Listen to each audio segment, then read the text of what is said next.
Hello friends, welcome back to Swadbahar. স্বাদবাহারের আজকে একটি নতুন পর্বে আপনাদের সকলকে জানাই অনেক স্বাগতম। পটল তো আমরা কত রকমভাবেই বানিয়ে থাকি। আজকে আমি কিভাবে বানাচ্ছি তো চলুন সেটা দেখে নেওয়া যাক। আমি আজকে বানাবো বাহারি পটল রেসিপি। তার জন্য আমি প্রথমে পটলগুলোকে এভাবে অল্প অল্প করে খোসা ছাড়িয়ে নিয়েছি, আর সাইড থেকে একটু একটু কাট লাগিয়ে নিয়েছি যাতে করে পটলের ভেতর সমস্ত মশলা ঢোকে। এবারে ভালোভাবে আমি পটলের সাথে নুন হলুদ মাখিয়ে নিচ্ছি। তারপর কড়াইয়ে তেল দিয়ে নিয়েছি। এবার এক এক করে আমি পটলগুলি তেলের ওপর দিয়ে দেব এবং পটলগুলি লাল লাল করে ভেজে নেব।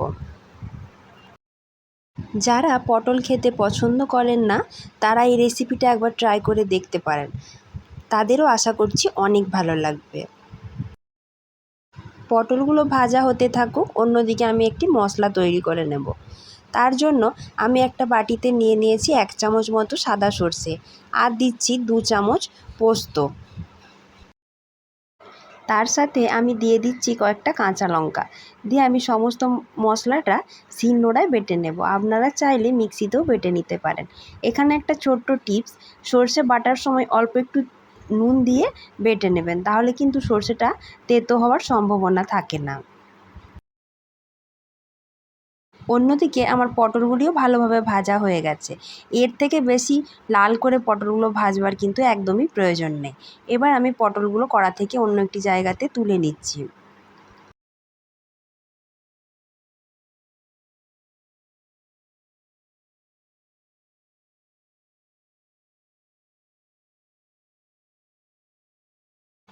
এবারে ওই পটল ভাজার তেলটাতেই আমি দিয়ে দিচ্ছি 1/2 চামচ মতো কালো জিরে।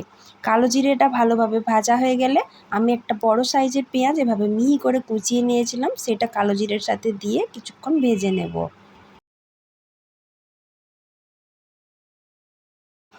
পেঁয়াজগুলো ভালোভাবে ভাজা হয়ে গেলে আমি তার সাথে দিয়ে দিচ্ছি 1 চামচ মতো আদা রসুন বাটা।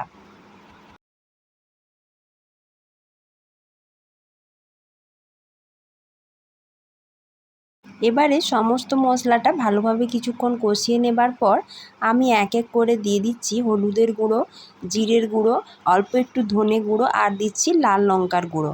তার সাথে আমি দিয়ে দিচ্ছি পরিমাণ মতো লবণ আর অল্প একটু চিনি। আপনারা যদি মিষ্টি পছন্দ না করেন সেক্ষেত্রে চিনিটা নাও দিতে পারেন।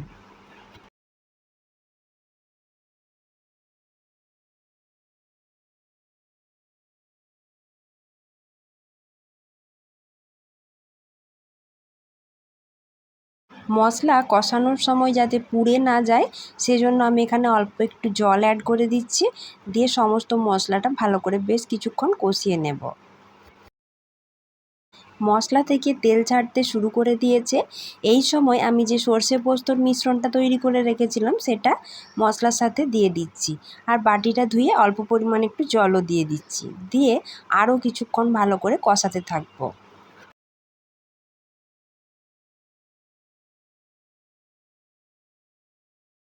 আমার মশলা ভালোভাবে কষানো হয়ে গেছে।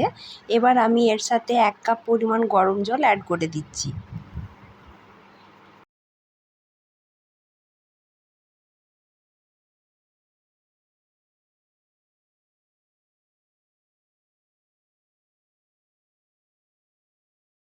এই সময় গ্যাসের ফ্লেমটা বাড়িয়ে রেখে মশলাটা আমি একটু ফুটতে দেব। মশলা ফুটতে শুরু করলেই আগের থেকে যে পটলগুলো ভেজে রেখেছিলাম সেগুলো মশলার সাথে দিয়ে এভাবে ভালো করে মিশিয়ে দিলাম।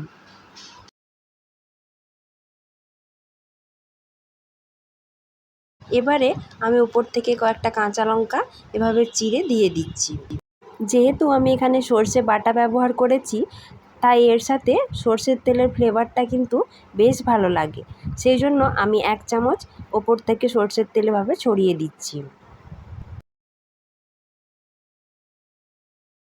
ব্যাস আর কিছুই লাগবে না।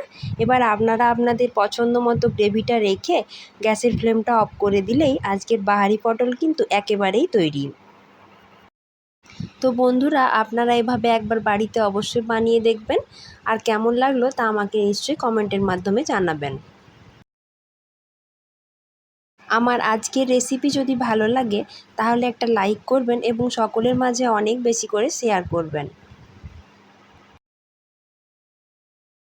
আর এই রকম নিত্য নতুন রেসিপির আপডেট পেতে যারা আমার চ্যানেলে নতুন বন্ধু তারা আমার চ্যানেলটিকে প্লিজ সাবস্ক্রাইব করে দেবেন এবং পাশে থাকা বেল বাটনটি অবশ্যই প্রেস করবেন, যাতে চ্যানেলে নতুন কোনো রেসিপি দিলে তার নোটিফিকেশন সবার আগে আপনার কাছেই পৌঁছে যায়। আজকের মতো এই পর্যন্তই। আবার হাজির হয়ে যাব নতুন কোনো রেসিপি নিয়ে। সকলে ভালো থাকবেন, সুস্থ থাকবেন, আর আমার ভিডিওটি দেখবার জন্য সকলকে জানাই অসংখ্য ধন্যবাদ।